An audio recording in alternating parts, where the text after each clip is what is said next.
할렐루야. 오늘 말씀 가운데 성령이 역사하실 줄 믿습니다.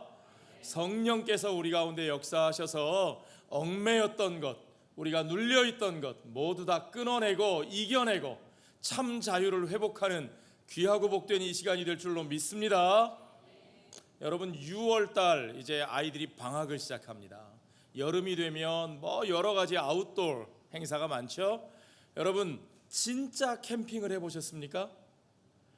정말 완전히 밖에 나가서 저 깊은 산속, 저 어디 깊은 곳에 가서 거기서 텐트 치고 정말 완전한 야영을 해보신 분?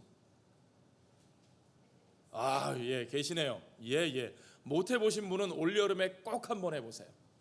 딱 나가는 그 순간, 모든 것을 끊고 밖으로 나가는 그 순간 느끼는 게 뭐냐 하면 자유입니다. 자유. 우와, 핸드폰도 안 터져요. TV도 안 나와요. 카톡 소리도 안 나요. 할렐루야.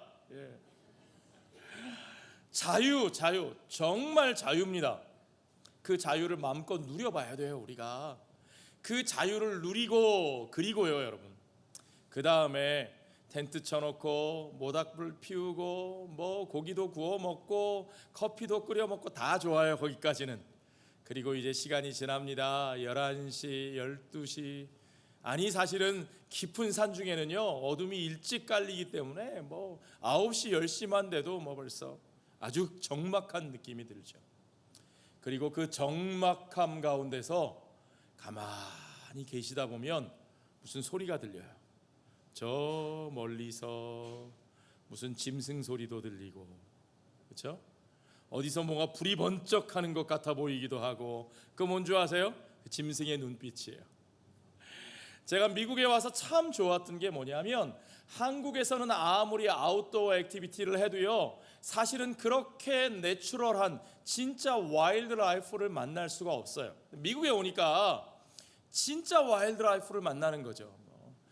멀리 안 가도 그냥 저희 집 뒷마당에도 어떤 때는 사슴이 막 와서 돌아다니고 있고, 조금만 나가면 청년들하고 수련회만 하러 가도 거기 제가 저 뉴욕 업스테이트 수련회장에서 곰을 만났어요. 곰. 우리 아이들, 우리 청소년들, 이제는 애들이 아니군요. 지금 우리 청년들, 별이 에라 이런 친구들 데리고 저기 웨스트 버지니아에 이렇게 비전 트립 가는데, 우리 교회 맨 앞에 새끼곰 한 마리가 또 길을 막고 서 있었어요. 기억나요? 잊어버렸구나. 진짜 와일드 라이프를 만납니다. 그런데 산속에서 캠핑하면서 있다 보면요 그 와일드 라이프의 소리가 들립니다. 어떤 때는 우리 펜실베니아에는 늑대 소리도 들려요. 멀리서 짐승 소리, 바람 소리, 그런 거 듣다 보면요 처음에는 자유롭고 너무 좋았는데 조금 시간이 지나면 그때는 무서워지기 시작해요. 그러다 모닥불이라도 꺼져보세요. 얼마나 무서운 줄 아세요? 두려움, 불안함. 여러분, 오늘 제가 좀 자유에 대한 이야기를 나누려고 합니다. 우리에게 자유란 무엇일까요? 어떤 사람은 자유는 해방이고 기쁨이고 마음 놓고 누릴 수 있는 것이라고 말하고, 어떤 사람은 자유는 두려움과 공포고 무질서라고 말합니다. 진짜 우리에게 자유란 무엇일까요? 성경은 우리에게 우리 그리스도인들이 자유로 부르심을 받았다 그렇게 말하고 있습니다.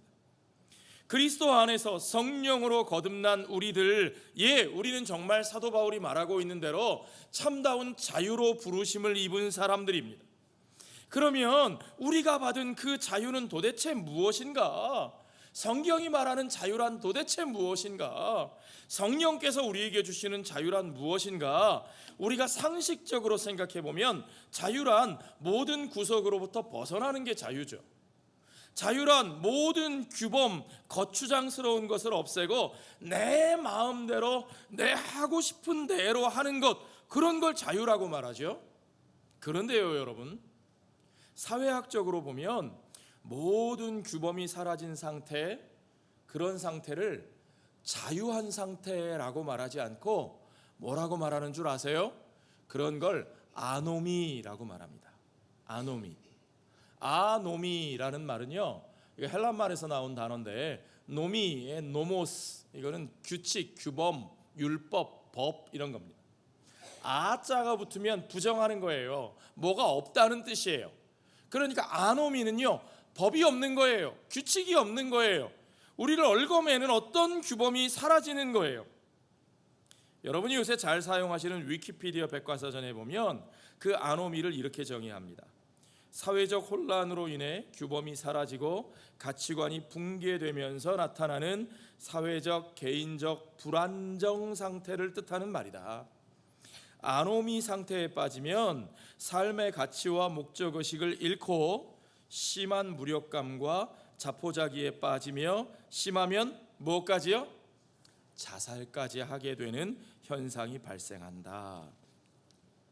그러니까요, 여러분, 모든 규범이 없어진다라는 것이 과연 우리에게 복된 것인가? 아니요. 성경이 말하는 자유는 그저 그렇게 아무 규범이 없이 내 마음대로 하는 것을 말하는 것이 아니라는 사실을 우리가 알 수 있습니다. 오늘 본문의 13절에 보니까 형제들아 너희가 자유를 위하여 부르심을 입었으나 그러나 그 자유로 육체의 기회를 삼지 말라. 사도 바울이 그렇게 말합니다. 맞습니다. 분명히 우리에게 자유가 주어져 있어요. 그리고 그 자유는 너무나 소중한 것입니다. 여러분, 가만히 생각해 보면 오직 사람만이 하나님의 형상을 닮은 존재로서 우리가 자유의지를 가지고 있어요. 사람 외의 모든 동물들은요, 자유의지를 가지고 행동하지 않습니다. 그들은 본능에 따라 행동해요. 와일드라이프에 나가보시면 동물원에 있는 동물들은 부자유해 보이고 그 자연 세상에 나가 있는 동물들은 자유로워 보이지만 사실은 그 동물들도 자유로운 건 아니에요. 왜냐하면 그들은 본능을 따라 움직이지. 인스팅트 시스템, 본능의 체계를 따라 움직이는 거지 자기들의 의지대로 뭘 하지 않습니다. 한 예를 들면 제가 전에도 언제 말씀드린 것 같은데, 여러분 강아지를 불러다가 뭐 곰을 데려다가 어떤 짐승을 데려다 놓고 여러분이 그 곰이나 강아지나 어떤 짐승에게 막 욕을 해보세요. 나쁜 말로 에이 나쁜 XX, 난 너 미워, 나 너무 싫어, 뭐 욕을 해놓고 그리고 먹을 걸 줘보세요. 그 동물들이 어떻게 반응할까요? 이렇게 나를 욕하고 미워하는 저 나쁜 사람, 나에게 나쁘게 한 사람, 저 사람이 주는 음식을 안 먹을 거야. 기분 나빠. 내가 자존심이 있지. 그리고 그 음식을 안 먹을까요? 아니요. 그런 동물은 하나도 없습니다. 그들은 의지로 행동하는 것이 아니라 본능을 따라 움직여요. 그 본능의 시스템에 묶여 있어요. 그러므로 그들은 자유하지 않습니다. 오직 인간만이 자유의지를 가지고 있어요. 오직 인간만이 하나님이 주신 의지를 가지고 우리의 생각과 의지에 따라 자유를 발동해서 행동하는 너무나 놀라운 존재입니다. 오직 사람만이 그 본능의 사슬을 벗어나서 자신의 의지를 따라 살아갈 수 있어요. 누구도 그것을 빼앗아 갈 수 없고 또 빼앗아 가면 안 됩니다. 그것이 자유의 가치예요. 그러나 그냥 아무렇게나 그 자유만 가지고 있다고 그것으로 되는 것이 있느냐? 아니라는 거죠. 어떤 분이 흔히 그러죠. 자유가 밥 먹여줘? 자유케 됐다고 모든 게 해결됐어? 우리가 역사적으로 경험해 봐서 압니다. 그냥 자유만 주어졌다고 해서 뭐가 되는 건 아니에요. 그렇다고 해서 자유가 중요하지 않은 건 아닌데 자유만 가지고 되는 것도 없습니다. 자유는 그 자체로 완벽한 것이 아닙니다. 자유는 그 자체로 우리의 목적이 되는 것이 아닙니다. 성경은 말하기를 자유라는 것은 하나의 기회라고 말하고 있어요. An occasion. 자유라고 하는 것은 우리가 가치 있는 무엇인가를 할 수 있는, 우리가 가치 있는 삶을 살 수 있는 기회로 우리에게 주어진 것이라고 성경은 말하고 있는 거죠. 중요한 것은 그 기회가 우리에게 주어졌을 때 우리는 그것을 어떻게 사용할 것인가. 우리에게 그 자유가 주어졌을 때 우리가 그것을 어떻게 사용하는가, 그게 중요한 거죠. 자, 여러분, 우리 자신들을 돌아보면요, 그리스도를 만나기 이전에 성령께서 우리에게 자유를 회복하시기 이전에 우리는 어떤 존재였는가? 사실 우리는요, 하나님이 우리에게 주신 그 하나님의 형상, 그 자유의지를 바로 사용하지 못함으로 말미암아 죄가 우리 가운데 들어오고, 그 죄가 우리를 얽어매고, 죄가 우리를 종으로 삼아서 그 죄로 말미암아 자유할 수 없는, 자유를 잃어버린 존재, 그 자유의 기회를 잃어버렸던 존재라는 거죠. 마치 짐승이 그 모든 본능의 시스템에 매여서 한치도 거기서 벗어날 수 없는 것처럼, 우리도 죄라고 하는 그 죄의 사슬에 매여서 그 노예로서 행하는 것마다 우리의 의지와 상관없이 죄를 행할 수밖에 없는 존재로 살아왔다는 겁니다. 그러나 이제 우리들은 예수 그리스도 안에 있는 그 은혜의 복음으로 말미암아, 그 십자가에서 흘리신 주님의 보혈로 말미암아 이제 그 정죄로부터 자유케 되었고, 죄의 책임을 벗게 되었고, 그러므로 이제는 주의 영이 우리 가운데 함께 하셔서 우리가 그 죄의 사슬을 끊고 새로운 삶을 살 수 있는 자유를 얻게 된 것을 여러분 믿으시기 바랍니다. 우리 성가대가 찬양한 것처럼 주의 영이 있는 곳에 참된 자유가 있음을 우리가 압니다. 우리에게 그 자유가 주어져 있어요. 우리는 이제 새롭게 살 수 있는 기회를 얻었습니다. 우리는 이제 죄를 짓지 않을 수 있는 삶을 살게 되었습니다. 그러면 이제 우리는 그 기회를 어떻게 사용할 것인가? How should we then live? 그러면 이제 그 자유의 기회를 우리가 어떻게 사용할 것인가? 이제 우리가 자유하게 되었으니까 이제야말로 내 마음대로, 내가 하고 싶은 대로 살아서 내가 원하는 대로 죄를 지어도 된다는 말인가, 여러분? 바울은 우리에게 분명하게 말합니다. 그러나 너희가 그 자유로 부르심을 받았으나, 그러나 그 자유로 육체의 기회를 삼지 말고. 자, 여러분, NIV 성경에는 But do not use your freedom to indulge the sinful nature. To indulge the sinful nature. 죄악된 본성을 제멋대로 하도록, 거기에 빠지도록 그 자유를 그렇게 사용하지 말라, 이렇게 되어 있죠. 킹 제임스 번역에는 아주 구체적으로 직역 표현이 나와 있는데요. Only use not liberty for an occasion to the flesh. For an occasion to the flesh. 육체의 기회를 위하여 use not liberty. 리버티라는 표현을 써요. 우리가 자유함을 얻었다. 우리에게 그 자유가 있다. 그런데 우리에게 주어진 그 자유를 육신의 기회를 위하여 사용하지 말아라. 그 기회를 그렇게 허비하지 말아라. 그것이 바울의 말씀입니다. 역사를 보면요, 자유를 잘못 사용한 방종의 모습을 우리가 너무 많이 보죠. 그렇죠? 엉매였던 자들이 갑자기 해방되었을 때 막 흥분되고 막 너무 막 도취되어서 막 무질서 막 난리 나는 거예요. 그게 아노미예요, 여러분. 제가 미국에 온 지 얼마 안 됐을 때 뉴욕에서 사역할 때 블랙아웃이 있었어요. 블랙아웃. 나이아가라 폴에 있는 발전소가 무슨 고장이 났다고 그래가지고 뉴욕시 전체가 이틀 동안 블랙아웃이 됐습니다. 깜깜해요. 전기가 전혀 들어오지 않았어요. 그러니까 막 난리가 나는 거죠. 막 가게마다 깨 부수고 들어가서 물건을 훔치고 막 들고 나오고 그래가지고 그때 저도 부교역자로 있을 때 우리 교역자들이 교회 이 문 앞에서, 현관 앞에서 의자 놓고 밤새 거기서 지켰어요. 참 지금 생각하면 참 용감했던 것 같아요. 교회에 나쁜 사람 안 들어오게 막는다고. 그게 자유냐, 여러분? 네. 아니죠. 사람들이 자유를 그렇게 사용해요. 그러니까 어떤 사람들은 말하기를 안 돼. 사람들에겐 자유를 주면 안 돼. 저건 막아야 돼. 통제해야 돼. 붙잡아야 돼. 그러니까 권력을 강화시키고, 그러니까 독재자라도 있어야 돼. 그래서 어떤 사람들은 독재자를 옹호합니다. 독재자가 또 압박을 합니다. 압제를 합니다. 그러다 보면 또 자유를 요구하고, 자유를 요구하다가 자유를 얻으면 또 방종하고, 또 그 방종을 핑계로 또 독재가 나오고, 세상의 역사는 그렇게 악순환이 반복되는 거예요.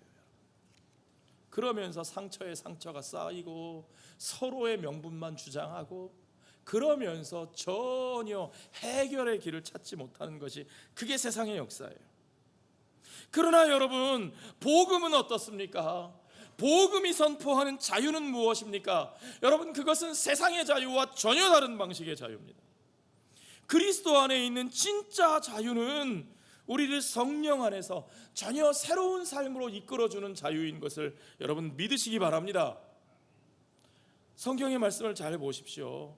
너희가 자유를 위하여 부르심을 입었으나 그러나 그 자유로 육체의 기회를 삼지 말고, 그 다음에 그 자유로 육체의 기회를 삼지 말고 너희 욕망대로 살려고 하지 말고 오직 사랑으로 서로 어떻게 하라?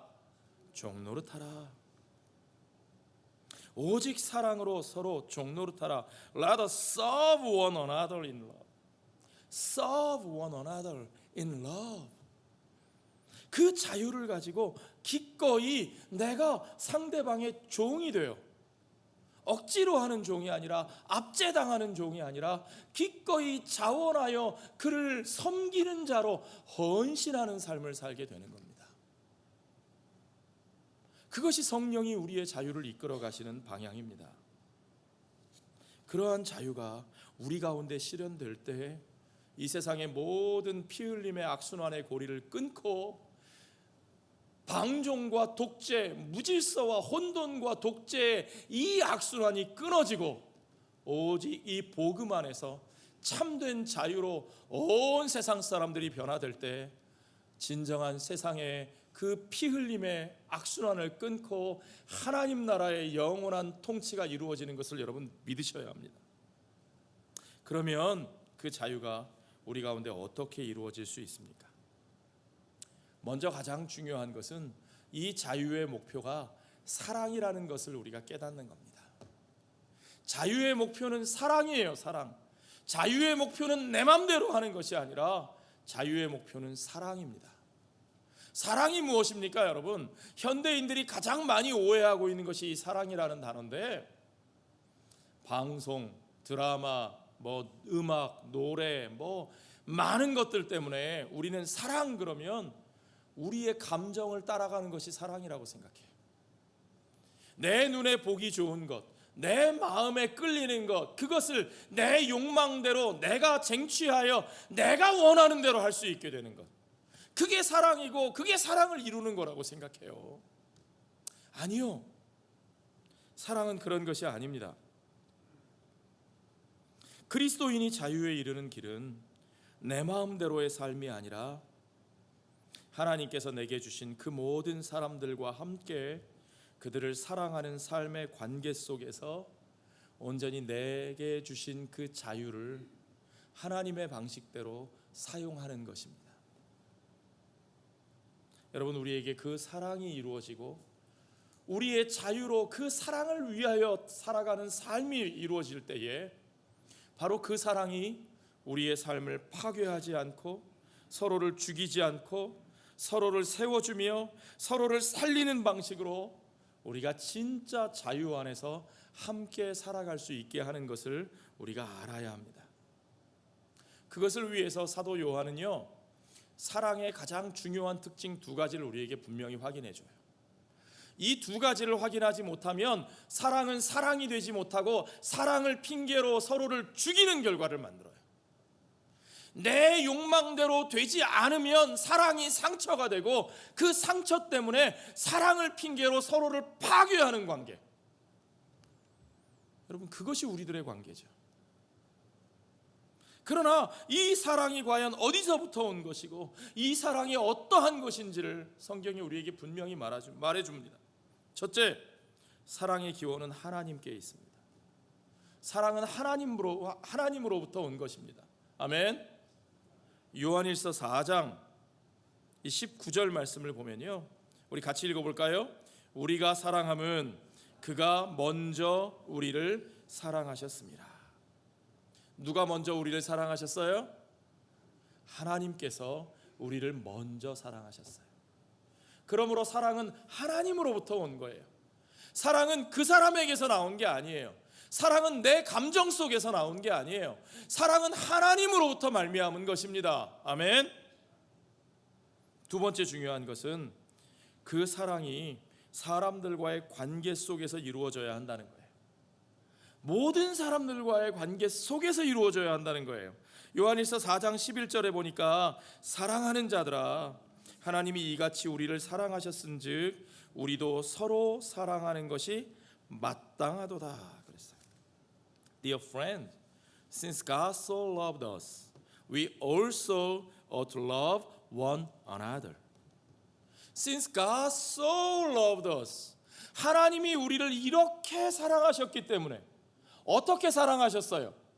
내가 제법 괜찮아 보이는 사람이라서, 내가 좀 매력이 있어서, 내가 꽤 의롭고 하나님 앞에 내세울 것이 있어서, 그래서 하나님이 우리를 보시고는 마음에 들어서 나 쟤 찍었어, 쟤 좋아. 그리고 하나님이 그렇게 우리를 찾아오신 건가요? 아니요. 성경의 말씀처럼 우리가 아직 죄인 되었을 때에, 우리가 하나님을 배신하였고, 우리가 하나님을 반역하였고, 우리가 날마다 생각하는 것과 말하는 것과 행동하는 것이 죄로 가득 차 있고, 우리 가운데 어떠한 의나 어떠한 소망이 없을 때에, 그럼에도 불구하고 하나님은 그 사랑으로 우리를 사랑하사 그러한 우리와 함께 하시기 위하여 친히 우리 가운데 오시고, 우리를 위하여 고난 받으시고, 우리를 위하여 피 흘리시고, 마침내 십자가에서 그의 생명을 우리의 죄값으로 내어주사 우리를 향한 그의 사랑을 확증하신 그 사랑을 여러분 믿으십니까? 하나님이 우리를 그와 같이 사랑하셨으므로 이제 우리는 그 상대방이 누구이든지, 내 앞에 있는 그가 누구이든지, 그가 내게 전혀 매력이 없을지라도, 그가 내게 부담스럽기만 할지라도, 아니 그가 말끝마다 나를 찔러 상처받게 하는 자라도, 그러나 우리는 기꺼이 그를 내 사랑의 대상이 아니라고 제외시킬 수 없는 것을 여러분 믿으십니까? 우리들의 사랑은 우리와 함께하는 모든 이들과의 관계 속에서 나를 사랑하신 그 하나님의 관계를, 그 하나님의 사랑을 기꺼이 그들 가운데 적용하고 받아들이며 살아가는 겁니다. 그래, 하나님은 나를 그렇게 사랑하셨지, 그러니까 나도 하나님은 사랑해. 근데 저 사람은 나를 사랑하지 않고 하는 짓마다 내게 거슬리니까 나는 저 사람은 사랑하지 않을 거야. 우리에게는 그런 말이 성립되지 않는다는 거예요. 하나님이 나를 그와 같이 사랑하셨으므로, 그러므로 나는 그가 어떠하든지 그를 사랑할 수밖에 없는 사람인 것을 우리가 믿어야 합니다. 그래서 윌리엄 러우라고 하는 사람, 이름이 러우니까 되게 이름은 무서운데 마치 율법주의자 같은데, 아니 이분이 사랑에 대해서 말했어요. 모든 사람이 하나님의 사랑의 위대한 대상이다. 그러므로 모든 사람이 당신의 사랑의 대상이 되게 하라. 아멘입니까? 어떤 사람도 내 앞에서 치워버려야 할 방해물이 아닙니다. 어떤 사람이라도 내가 함부로 모욕하고 혐오의 대상으로 삼아도 되는 사람이 아닙니다. 우리는 그 사람 하나하나를 나와 하나님과의 관계에서 볼 수 없다면, 그러면 우리에게 진짜 자유란 아직도 존재하지 않는 거죠.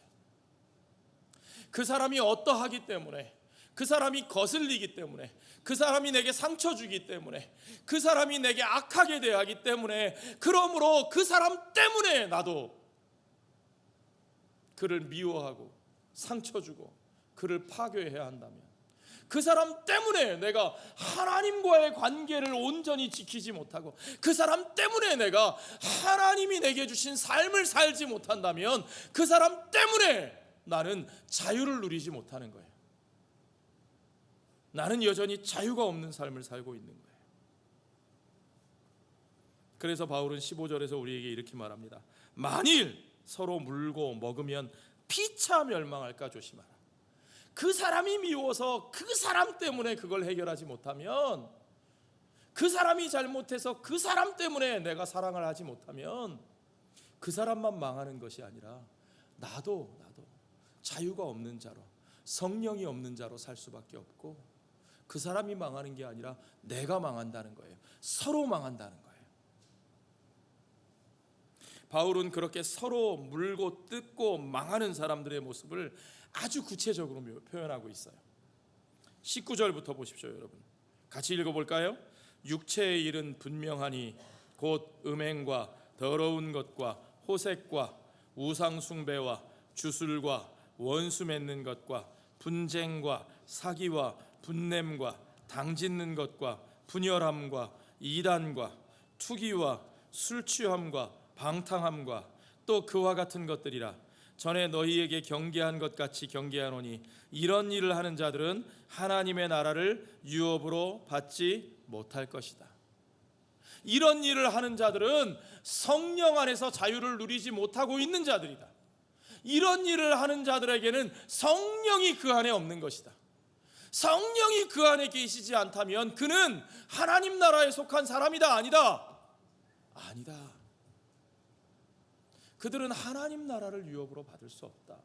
그 어떤 핑계로라도 우리 안에 분냄과 원수 짓는 것, 원수 맺는 것과 욕하고 모욕하고 당짓고 분열하고 투기와 술 취함과 방탕함과 음행과 호색으로 우리가 그의 삶을 파괴하는 일에 혈안이 되어 있으면, 누군가를 무너뜨리고 부정하고 그들을 파괴하는 일에 우리가 집중되어 있으면, 아니요.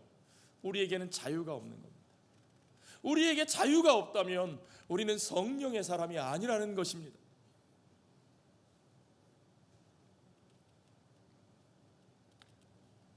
우리가 아무리 구원받은 사람이요, 우리가 아무리 죄사함 받고 용서받은 사람이라도 우리에게는 그렇게 살 자유가 없습니다.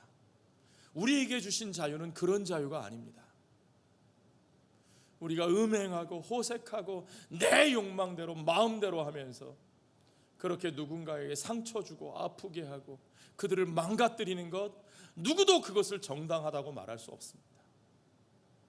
누군가의 인격을 모독하고 나와 생각이 다른 사람들을 모욕하고 혐오하고, 여러분,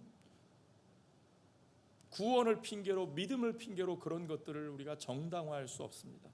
우리에게는 그런 자유가 주어져 있지 않습니다. 그것은 그들의 삶을 파괴하는 것일 뿐만 아니라 우리 자신들의 삶을 파괴하게 되는 것입니다. 하나님 나라의 가치가 아닌 것을 위해서 하나님이 주신 자유를 남용해서는 안 됩니다. 아멘. 그것이 바로 바울이 그 자유로 육체의 기회를 삼지 말라고 하는 말의 의미입니다. 그 자유를 우리에게 주신 목적은 오직 사랑으로 서로 종노릇하는 것입니다. 그것만이 우리가 죄의 종노릇하던 삶에서 벗어나서 진정한 자유의 삶을 이루는 길입니다. 우리가 그 길에서 벗어나려면 우리는 진정한 자유를 누릴 수 있는 것이고, 우리가 그 길에서 벗어나지 못하면 우리는 진정한 자유를 누릴 수 없습니다. 사랑만이 우리의 유일한 목적입니다.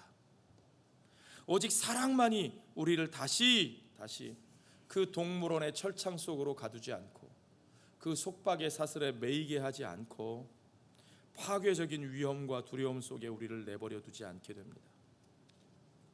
바울은 오직 그 사랑을 통해서만 그 모든 율법의 요구들이 이루어진다고 말합니다. 율법을 핑계로 누군가를 미워하는 것을 정당화하지 마십시오. 14절 말씀처럼 온 율법은 내 이웃 사랑하기를 내 자신같이 하라 하신 한 말씀에서 이루어졌나니, 온 율법의 궁극적인 목적은 결국 내 이웃을 내 자신같이 사랑하는 것에서 다 이루어졌나니, 우리가 잘 아는 대로 이 말씀은 레위기 19장에 있는 말씀을 그대로 인용한 겁니다. 너는 내 형제를 마음으로 미워하지 말며 내 이웃을 반드시 견책하라. 그러면 내가 그에 대하여 죄를 담당하지 아니하리라. 원수를 갚지 말며 동포를 원망하지 말며 내 이웃 사랑하기를 내 자신과 같이 사랑하라. 나는 여호와이니라. 여러분, 우리가 왜 이렇게 해야 되느냐 이거죠. 그들이 나를 끌고 가는 삶이 아니라 그것 때문에, 그들이 나를 미워하기 때문에 그들을 미워하는 삶이 아니라 그들이 나를 잘못 대하기 때문에 나도 그들을 잘못 대해도 되는 삶이 아니고, 그들이 내게 악하게 해도 그 악한 것으로 내가 그들에게 되돌리는 삶이 아니라는 거예요. 하나님의 백성의 삶은 그런 게 아닙니다. 그들이 내게 준 그 상처에 얽매이지 않고 여전히 내가 그들을 사랑하기를 내 자신과 같이 하는, 그것이 바로 자유의 삶입니다. 왜요, 여러분? 우리가 왜 그렇게 살아야 합니까? 그들이 내게 어떻게 하든지 상관없이 내가 이렇게 살아야 하는 이유가 뭐냐? 성경에 그 답이 나와 있어요. 뭐라고요? 나는 여호와이니라. I am the Lord. 왜냐하면 그들 때문에가 아니라 우리 하나님이 여호와 하나님 때문에, 우리가 하나님의 백성이기 때문에. 여러분, 성경의 모든 율법의 내용은요, 시내산에서 하나님과 이스라엘 사이에 맺으신 언약에 기초합니다. 이 율법의 이 효력은 그 언약에서부터 출발하는 거예요. 언약은 무엇이냐? 하나님이 하나님 되시고 우리가 그 하나님의 백성 된다고 하는 주종 관계의 선포예요. 하나님의 왕권과 우리의 신하됨. 그 하나님이 어떤 하나님이신가? 그 하나님이 어떤 하나님이시기 때문에 그 하나님의 신하된 우리들, 그 하나님의 백성된 우리들이 이렇게 살아야 되는 거예요. 그 하나님이 공의의 하나님이시고, 그 하나님이 거룩하신 하나님이시고, 그 하나님이 사랑이 무한하신 하나님이시고, 그 하나님께서 햇빛과 비를 악인과 선인에게 고루 내리시는 하나님이시기 때문에, 그러므로 그 하나님 때문에 우리는 그 하나님의 자녀로서 살기 위하여 원수를 갚지 말고 동포를 원망하지 말고 그들이 악하게 행한 것을 그대로 갚지 아니하고 그들을 내 몸과 같이 사랑하며 끝까지 그렇게 살아야만 한다는 거죠. 여러분, 그것이 우리에게 진짜 자유의 삶입니다. 그들이 어떠하기 때문에가 아니라 내 하나님이 어떠하시기 때문에 살아가는 삶. 그들이 무엇을 해도 나는 거기에 끌려다니지 아니하고 내 하나님으로 말미암아 그 하나님 앞에서 온전히 행하며 살아가는 삶. 그게 진짜 자유의 삶이죠. 그러면 우리가 어떻게 그 자유를 누릴 수 있는가? 어떻게 우리가 그렇게 살 수 있는가? 여러분, 우리로 하여금 그렇게 살게 하시는 분은 오직 여호와 하나님이십니다. 구약시대의 백성들 가운데 그 하나님은 그들 가운데 텐트를 치시고 장막을 치시고 그들이 어디로 가든지 그들과 함께 거하시는 하나님이셨어요. 오늘 우리 가운데 계신 하나님은 어떠십니까? 오늘 우리 가운데 계신 하나님, 우리 가운데 육신으로 찾아오신 예수 그리스도 임마누엘 하나님께서 우리를 위하여 죽으시고 그 사망을 이기시고 부활하사 아버지 보좌 옆으로 올라가시고 우리를 그렇게 이제 떠나시고 버려두신 것이 아니라 우리 가운데 그의 영을 부어주셔서 아버지와 아들의 영이신 성령을 우리에게 부어주셔서 우리가 이제는 어디에 있든지 어디로 가든지 예배당 안에 있을 때뿐만 아니라 우리가 언제 어디서나 매일매일 숨쉬는 순간마다 그 하나님께서 우리와 함께 계시고 우리 안에 계시고 우리를 움직이시고 우리 가운데 역사하시는 하나님이신 것을 여러분 믿으시기 바랍니다. 이제 여러분, 그들이 나의 주인으로 나를 움직이는 삶이 아니라 내 안에 계신 성령 하나님께서 나를 움직이시는 나의 주인이 되시는 삶을 사시기 바랍니다. 그래서 바울은 우리가 사람을 따라 행하지 말고 나와 함께 계시는 하나님 곧 성령을 따라 행하라 라고 말하고 있는 거죠. NIV 성경에는 live by the Spirit 이렇게 표현되어 있는데, 성령을 따라 행하라, 성령을 따라 성령으로 말미암아 살아라 라는 말입니다. 오늘 킹제임스 성경이 자꾸 더 와닿는데요, 킹제임스 성경에는 walk in the Spirit 그렇게 되어 있어요. walk in the Spirit, 성령 안에서 걸어가라, 성령과 함께 걸어가라. 16절에 내가 이르노니 너희는 성령을 따라 행하라, 그리하면 육체의 욕심을 이루지 아니하리라. This is I say then, walk in the Spirit, and ye shall not fulfill the lust of the flesh. 이게 킹 제임스 번역입니다. Walk in the Spirit, and ye shall not fulfill the lust of the flesh. 우리는 날마다 성령과 함께 우리의 삶을 걸어가는 사람들입니다.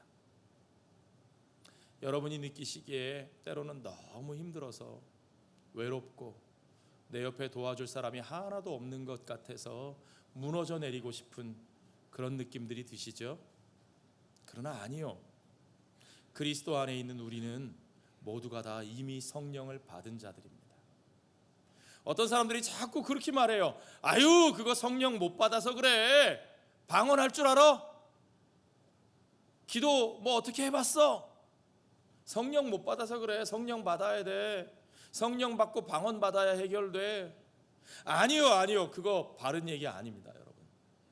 방언 받아야 성령 받는 게 아니고, 우리가 힘들면 성령을 못 받아서 그런 거기 때문에 성령을 받아야 되는 게 아니고, 그리스도와 함께 믿음으로 연합한 우리들은 모두 다 성령 안에 있는 자들이고, 성령이 우리 안에 계신 것을 여러분 믿으시기 바랍니다. 우리가 날마다 걷는 그 순간마다 오늘도 성령은 우리와 함께 계십니다. 우리는 정처 없이 혼자 걸어가는 사람들이 아니라 성령 안에서 걸어가고 있는 사람들입니다. 날마다 우리와 함께 계신 그 성령님의 말씀에 귀를 기울여야 합니다. 날마다 하나님께서 우리에게 주신 은혜의 방편을 통해, 예배를 통하여, 말씀을 통하여, 기도를 통하여, 우리 성도들과 함께하는 성찬과 성례를 통하여 우리는 우리 안에 계신 성령님과 함께, 그 성령님께서 우리를 주장하시도록 우리의 마음을 그분께 내어드려야 합니다. 그렇게 날마다 그분과의 관계를 더 친밀하게 맺고 그분의 다스리심을 확인하면서 그 성령의 인도하심 속에서 걸어가는 것이, 그것이 우리들의 신앙이고 그것이 우리들의 삶이에요. 그때마다 우리에게 필요한 기도는 뭐냐면, 우리가 성령의 그 음성에 순종하게 하여 주시옵소서. 날마다 수많은 은혜의 방편들을 통해서 우리에게 말씀하시는 그 성령의 세미한 음성을 우리가 듣게 하시고, 우리가 그 음성에 복종하게 하시옵소서. 여러분, 우리의 기도의 핵심은 그거예요. 복종하게 하시기를 구하는 것. 내 마음대로 되게 해주세요, 내가 원하는 것을 이루어 주세요가 아니라, 주여, 내가 주의 뜻에 복종하게 하셔 주시옵소서. 주의 뜻에 복종하기를 잘하는 자, 그 사람이 성령 충만한 자예요, 여러분. 그럴 때에 우리는 진정으로 자유를 누리게 됩니다. 나를 격동케 하는 수많은 사람들로부터, 수많은 상황들로부터, 그 모든 연약함으로부터, 나를 얽어매던 그 모든 상처와 미움과 증오와 배신감과 연약함과 그 모든 쓴뿌리들로부터 우리는 그때 자유하게 됩니다. 그 자유로 우리는 사랑할 수 있게 되는 거죠. 내가 이전에 사랑할 수 없었던 이들을 사랑할 수 있게 되는 자유. 진정으로 그 사랑이, 그 자유가 그들을, 나를 변화시키시는 것을 여러분 믿으시기 바랍니다. 그 과정에 가장 중요한 것은 우리의 육체의 소욕을 거스르는 거예요. 내 육체의 소욕을 이루어내는 것이 아니고 육체의 소욕을 거스르는 것이 하나님의 뜻이에요. 오늘 본문의 17절 18절을 같이 읽겠습니다. 육체의 소욕은 성령을 거스르고 성령은 육체를 거스르나니 이 둘이 서로 대적함으로 너희가 원하는 것을 하지 못하게 하려 함이니라. 너희가 만일 성령의 인도하시는 바가 되면 율법 아래에 있지 아니하리라. 여러분, 다시 한번 확인하셔야 됩니다. 육체의 욕망을 따르는 것, 내 마음대로 되는 것은, 그것은 누구를 거스르는 일이에요? 성령을 거스르는 일이에요.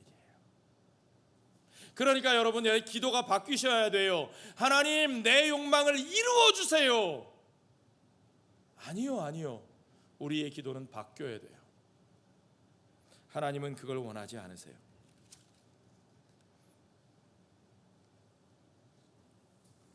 우리가 그 기도를 붙들고 있으면 우리는 결단코 자유해질 수 없습니다. 진짜 자유를 원하십니까? 진짜 사랑을 하기를 원하십니까? 오직 지금 이 순간부터 여러분, 그들에게 끌려다니지 마시고, 그 일에 끌려다니지 마시고, 성령에게 끌려다니는 여러분의 삶이 되시기 바랍니다. 성령을 따르는 삶이 되시길 바랍니다. 내 육체의 욕망을 이루는 데 집중하지 마시고, 내 마음 앞에 꽉 붙잡고 있는 그것 거기에 끌려다니지 마시고, 내 눈앞에 꽉 사로잡혀 있는 그거 있어야 되는데, 그게 없어서 내 인생이, 아니요, 거기에 끌려다니지 마시고 여러분, 성령을 따라 성령과 함께 걸으시기 바랍니다. 오직 성령 안에서, 성령이 우리에게 구하게 하시는, 성령 안에서 주시는 의와 평강과 희락을 구하는 여러분 되시기 바랍니다.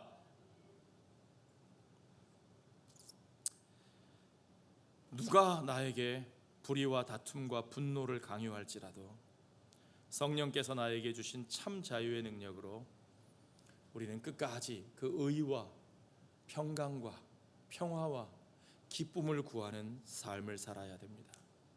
그게 진짜 자유예요. 그렇게 사는 것이 진짜 자유한 사람이에요.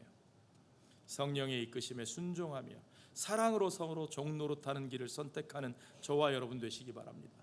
성령은 우리를 예수 그리스도의 길로 걸어가게 하시는 하나님이세요. 성령은 아버지의 영이시고 아들이신 예수 그리스도의 영이세요. 우리 조상들은 분명한 신앙 고백을 했어요. 성령은 아버지로부터 그리고 또한 아들로부터 나오신다. 성령은 예수 그리스도의 영이십니다. 그러므로 성령 충만한 우리들, 성령께서 이끌어 가시는 우리들의 삶은 바로 예수 닮은 삶, 예수 그리스도의 길로 걸어가게 됩니다. 죄인들을 위하여, 우리들을 위하여 그의 모든 것을 값없이 내어주신 삶, 그렇게 고난받으시고 그렇게 피 흘리시고 그렇게 십자가에서 그 생명을 내어주심으로 평화가 없는 이 땅에 평화를 이루시고 화목할 수 없는 자들을 화목하게 하시고 이제 그 죄인들을 변화되게 하신 참 사랑의 그 삶, 예수 그리스도의 삶, 오직 그 사랑을 이루는 참된 자유의 삶, 그 자유의 길을 성령과 더불어 그리스도의 영과 더불어 걸어가시는 저와 여러분의 삶이 되시기를 주의 이름으로 축원합니다. 기도하겠습니다.